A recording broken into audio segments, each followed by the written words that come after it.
Well, it's the 17th of September. We were still under an extreme drought down here in Clark County. It rained an inch last night. Well, you're going to see this right with me. This is how I'm seeing it. This has been planted for 40 days. This was planted with biologic green patch. It attracted mice in my basement, but it sure in the hell didn't do nothing out here. Oh well, that's why you experiment with different products. Nothing happened here. Absolutely nothing. Well, like I said, that's the severity of the drought. Some products grow and other products fail, and I'm calling, you're seeing it right along with me. I mean, the biologic stuff flunked the drought test, that's for sure.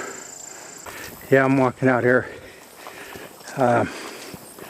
We did get germination on our winter greens, beets and greens, new product, Whitetail Institute. And I want to show you this. This is exceptional. This was really exceptional. I went up through here, and what you're looking at is tall tine tubers up through there with forage oats in there. And 40 some days, and we got germination. Unbelievable.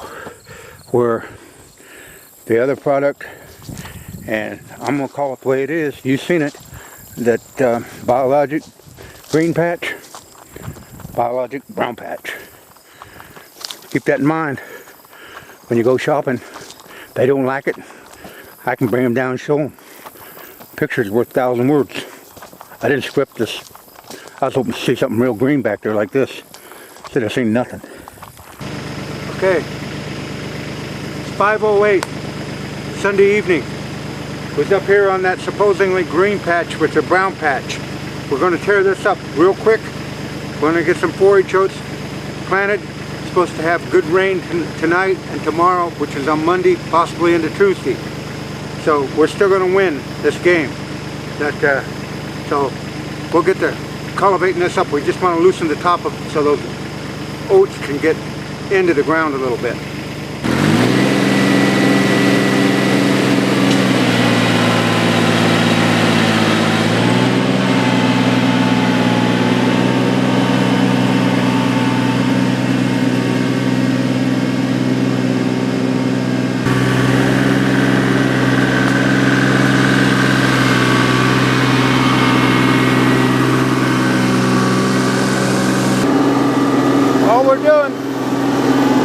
Got that little cultivator on the back, loosening the top up. It's a really good little blue tractor. As you can say, virtually no germination on that field in here. It turned that field up really nice, and we'll get the crack and the seed on. Just enough to give it put some dirt over the top of it. Okay, field's all tilled. That's how long it took. That's why it's important to make sure you get the tree stumps and all that junk out of there. So if you gotta go fast, you're not hitting that trash. Some of you guys think that's cool leaving that in. It ain't cool. Because when you gotta make hay when the sun shines, you gotta go. It's going to rain tonight.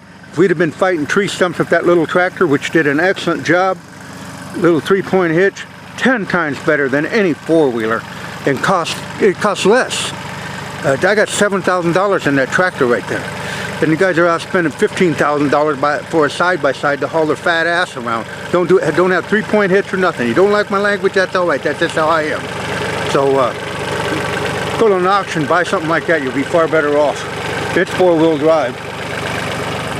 Here again, focus on that right there, folks. Right there. Results, research, results. We're going with that. Maximum traction, high in sugar, winter hardy. Let's get it on. We'll get the cranking these forage oats on.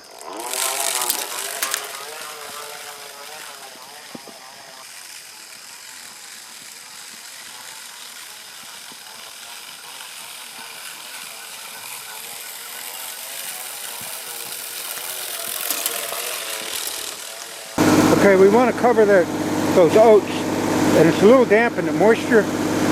So what we're going to do is just drag this chain, this heavy chain behind it, and that'll be ample to cover it.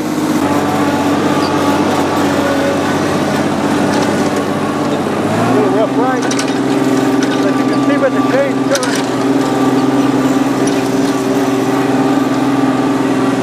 That's all we need to be doing. Nothing fancy.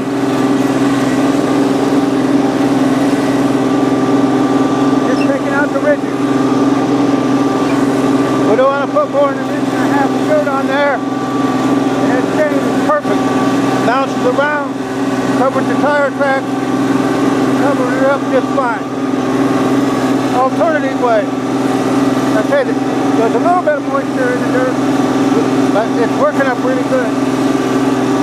So, dragging this chain is the best way to do that. That way it's covering the seed and it's not covering it very deep.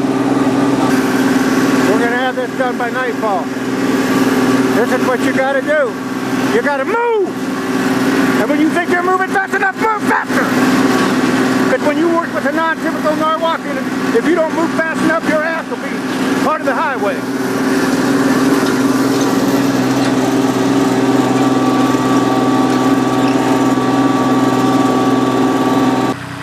Well, there you go, folks. Now, you could have sat around and said, oh, it failed. No, it didn't fail. You failed. Get off your ass, have a backup plan, and get the job done. Well, it took less than 2 hours to get this half-acre redid. Remember, research equals results. That's it from the non-typical Norwalkian. Ladies and gentlemen, this is what we've been waiting for. It's been exactly 52 days since we planted these plots that you're going to look at. You're going to look at them right along with me. We had an inch of rain in August, and fortunately we had 2.5 inches of rain total in the month of September, with no more rain in the forecast. Like I said, this is the 28th day of September, so we're going to go up here and we're going to see what our efforts did together. This is a no bullshit, no promotional channel. I just want to show you, and you can decide for yourself what you want to go with in the future.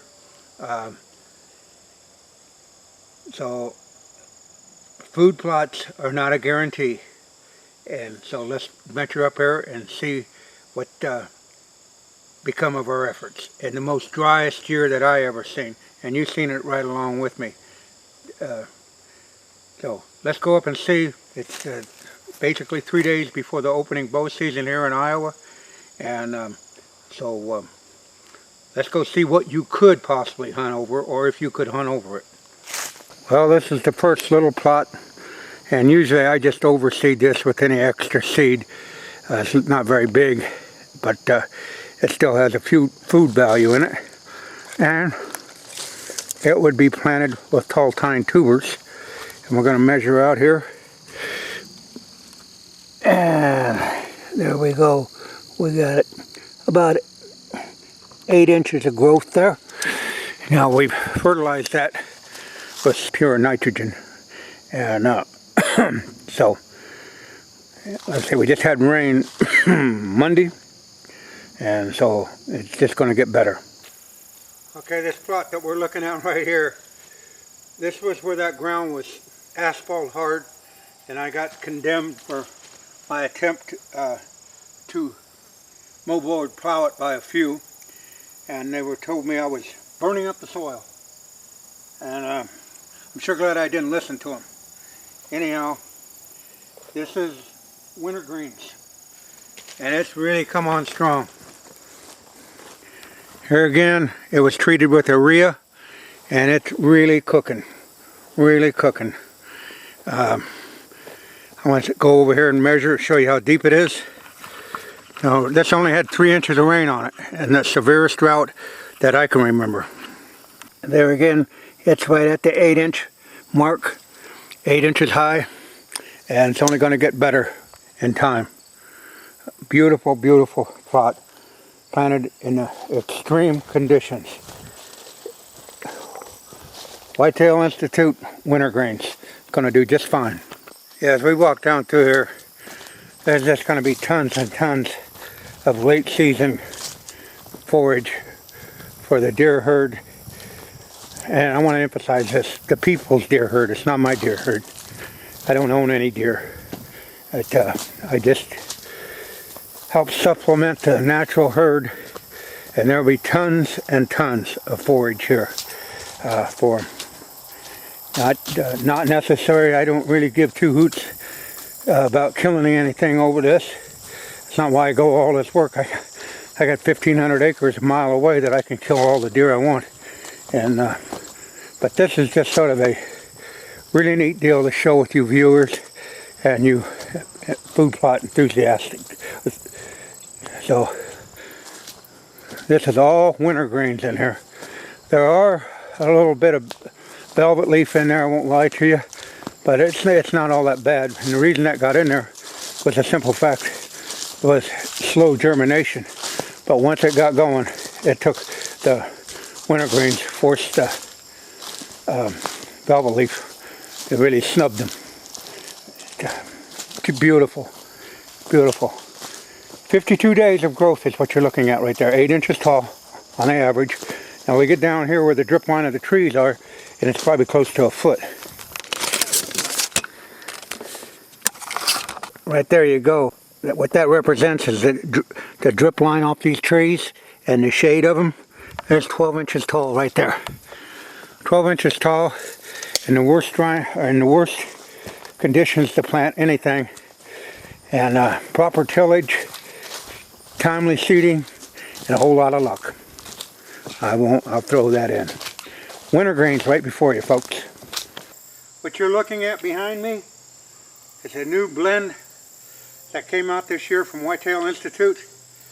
And if it could grow in these conditions, I could only imagine what it would have grown in ideal conditions. Remember, there's only 3 inches of rain since the 7th of August, and this was planted in pure dust. I want to get the camera and show you how tall it is. This is the new product by Whitetail Institute, Beets and Greens, and this is how tall this is. There it is. Come on. Good 22 inches tall. 22 inches tall. Planted in a drought, a severe drought. Not all the field is quite uniform, but the majority of it is. That's phenomenal. Like I said, you've seen this planted, pure dust. And without the man helping hand from above, it would have probably still been pure dust. Now, let's venture back here.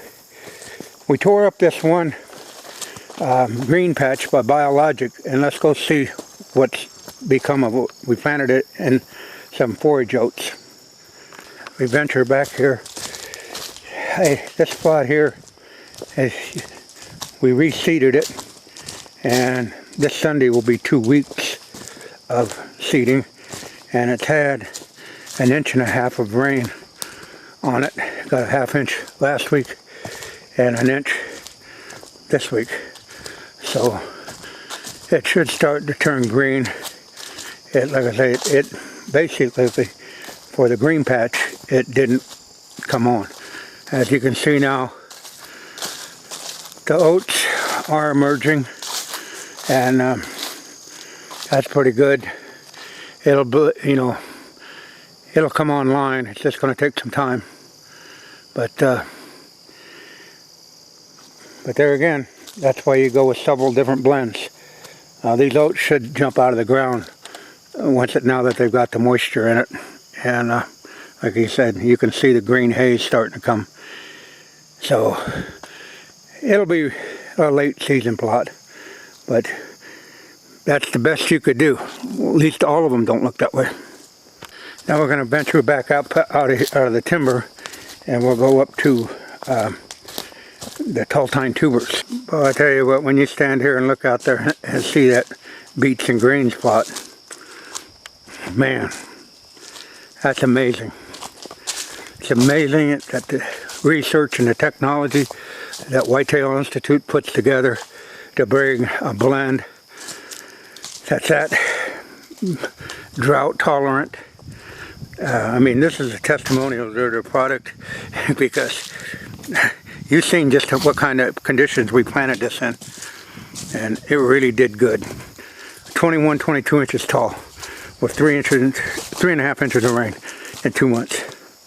Now the nice thing about these late season food plots, especially the winter greens, they won't be browsed upon until they get fully grown and get the hard frost, and they'll last clear into January. So they're a good late season forage. I say very little browsing on it right now, and that's good, because you want them to grow as high as they can and make as much tonnage. But they're not really that palatable right now, but they will when the frost hits them. Let's go on, and you can see the dividing line here. It divides. We'll go in here to tall tine tubers, and boy, I'll tell you what, they're really in there. This whole strip up through here, it's over a ½ acre of tall tine tubers in there, and I'll tell you what, there ain't nothing but tall tine tubers in there. Let's measure this. They're 12, 13 inches tall, all the way up through there. Now you can see how far those go up there. While we're out here, we did make some beans. There are beans in here. This would be a real late season crop. There's 1, 2, 3 beans per pod in there. As you can see, that water hemp was pretty devastating. I was almost going to mow all this stuff down, but I'm glad I didn't, because you can see the beans in there, and there's a few in the pod. So, but my field's not the only one that looks like that down here in Clark County. I can guarantee you that. I've seen some that parallel that and might even exceed that, if that's possible. Now you get a better view of those tall tine tubers. They really outperformed my expectations. I mean, beans are a tuber, you know, I took some moisture, you know, I don't know how big their ball will be, or but the turnip, but the deer love the tops, so we definitely got the tonnage. And like I said, we got a bunch of it planted in here, and there were some of the forage oats in here that I planted. I come in and overseeded with forage oats, and so anyhow, keep in mind, September 28th, 3 days before the Iowa bow hunter season opens up. That's another good food source right there. A lot of people overlook all those bean pods. Tremendous bean pods, but tremendous mass crop in general this year.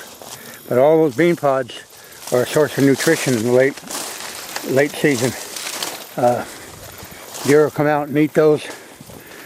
You know, they may not look attractive to the human eye, but they are a super good food source. So let's venture in the cornfield. Yeah, this is, you're seeing this right along with me, and so I'm not trying to hide anything. Here we got, they're not overly large ears, but they're all full, and to be honest with you, this is amazing. This totally amazes me. That much corn, as you can look down through there. They're little stubby ears, but they made corn, and it made quite a bit on both sides. And that's what the 38-inch row planter And I think that helped in this drought because the population wasn't, you know, as great as it would have been with a 30-inch row. But I mean, this is going to be a good carbohydrate. And like I said, it really amazes me. I'm really totally happy, and I'm really happy to be able to share you real things in real time, no BS, just straight fact. And now this whole cornfield's probably not like this, but just standing right in here as I glean around, we're in probably 20 yards, and it really produced some nice corn for the conditions that we're in. And remember, there was no anhydrous on this corn either, so it was just with granular fertilizer. But that shows you what your pH value does on a year like this. If you had poor pH in a drought year like this, those plants needed all the nutrition they could get that was offered to them. Once again, the beans, they really did, in parts of this field, they really did great. Water hemp's tall, but so are the beans. They're knee high, and I I'll definitely have to do some scientific eradication next spring, that's for sure. Because this is heavily infested now with water hemp seed. Once again, this is that little area. We came in and overseeded it with some oats there the other day, and they're germinating, as you can see up through there. We raked them in with the rake, and they got plenty of time to come in and fill the spot in. So now that they had the water, they'll really get a kick in the pants. So yeah, like I say, you can see where I raked them in with the rake and the cultivator, little field cultivator. Got them going pretty good. Now here's something I want to go over with you. Now this is what I call screening, and this is what you guys can do when you don't have cover and you're wide open. This cornfield is planted for a screen plus a late season carbohydrate, but its main reason is you see all this wintergreens now. The deer can come out of the timber and forage earlier and not be disturbed because they're completely hidden from all the roads. And that's where you can use your corn as a screen and a food source. So that gives you a real good view. And you notice that hedge apple tree way back there in the back. It's loaded again with hedge apples. And all along this edge that it's just covered with acorns. Here we are in the timber, and the deer will come out, and this is what they would be looking at. They would step out of the shadows of the timber, and voila, it's Disneyland.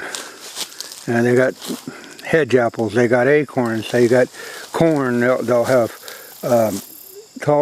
winter greens with brassicas, and you name it. And all they have to do is, I turn right back around, is go in there and bed down. If they bed down there with a north wind, take a headwind back in there, straight north, they'd bed down there on that hilltop, nothing can get to them. They'll feed out here in the evening with a tailwind, and everything should be just hunky-dory.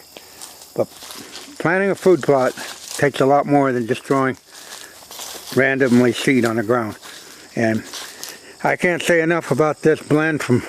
That's not a promotional factor or anything, but I'll give them credit where credit's due. And you know, research equals results. And I'll say that time and time again. I won't even fool around with any other so-called blends, because if this could perform like this in these conditions, I can only imagine what they could have did in ideal conditions. Let's go on down and look at the Pure Attraction. Here's the Alpha Rack Plus that you've seen me putting 624-24 on it on Sunday. Then we got rain on Monday, and it's really kicked in. The chicory's coming back up, And this clover I thought was burned off on the top of this dam. It's even rejuvenated. It was really stressful here. A lot of sun, but Alpha Rack Plus, your #1 go-to on high sloping ground. And that proves it right there. That just went through the worst drought that modern times down here, and it's still green. Green and mean, Alpha Rack Plus. Here's the pure traction. Last year we had it in wintergreens, called it the Killin' Dillon plot. It's got quite a bit of watercress in it. That's a, oh, I don't know. Showed you last year. They put that on salad. And what happened, it was a little slow to germinate. And it was pretty dusty down here when we planted it. We planted this on the 5th of August, so it was in the field 2 days longer. So 52, it'd be 54 days this has been growing. And I'll show you how tall it is. It came in pretty good, except for, like I said, it was under extreme conditions. So what do we got here on height? Right there, we're 11 inches tall. Basically the field is 11 inches. And like I said, it has that watercress in there. Ain't nothing you can do about it. But it still made a pretty good food plot in these conditions that we were handed. Here's the foundation of Whitetail Institute.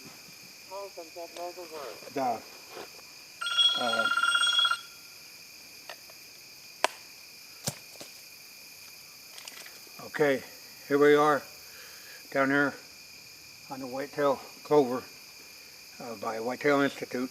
This was what started it all. And you just seen the perennials. And if this don't get your heart pumping after a drought, plenty of forage, #1 clover in the world for the deer digestive tract. I'm not looking for any concessions or anything on this plot. I want to thank one man, Ray Scott, for assembling a magnificent team of agronomists. It's a hard word for a hillbilly to say. But Ray Scott is my kind of American. He didn't get cheap. Right in the bag. Research equals results. You just seen live. This ain't no Hollywood script bullshit. When you go to a deer show or a deer classic and you see one of these so-called pro staff people standing in pushing generic seed, you think about my videos, what you've seen Whitetail Institute product planted in, and you see the results. Yeah, you're probably going to it's going to cost you more money, because good things cost money. But you're going to get your money's worth. So I'm just so happy to be able to share this with you people in the most extreme conditions, other than a flood, that you're ever going to encounter. So, like I said, it's just an honor to be able to bring this video to you without any scripted, without any personal gain, just helping other fellow hunters and food plot enthusiasts out. And like I said, my hat's off to Ray Scott. He's a true American. He didn't cheapen it up, and he put his price on it, and he gets it because it's worth it. So that's it from the non-typical Norwalkian. Make sure you shoot straight in the upcoming season. So we'll see you later down the road.